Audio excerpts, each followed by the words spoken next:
Bodom programu dnešného zasadnutia je správa o výsledkoch vykonaných kontrol útvarom hlavného kontrolóra mesta Prešov. Materiál predkladá inžinier Tkačík.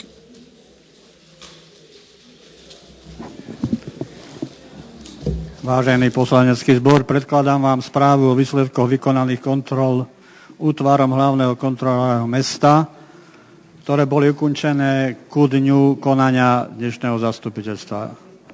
Podrobnosti sú uvedené v správe pod číslom 4. Ďakujem, otváram diskusiu.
Ďakujem.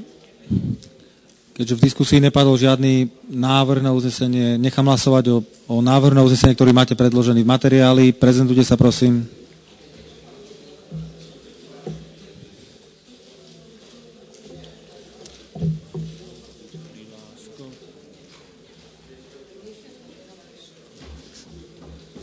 Budem sa stresovať.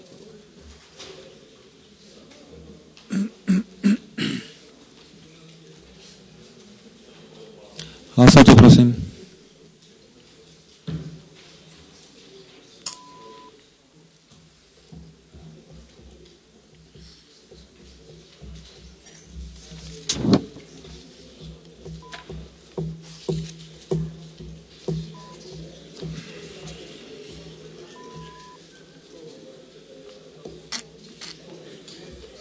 Ďakujem, zahlasovalo 23 poslancov, návrh bol prijatý. Ďalším bodom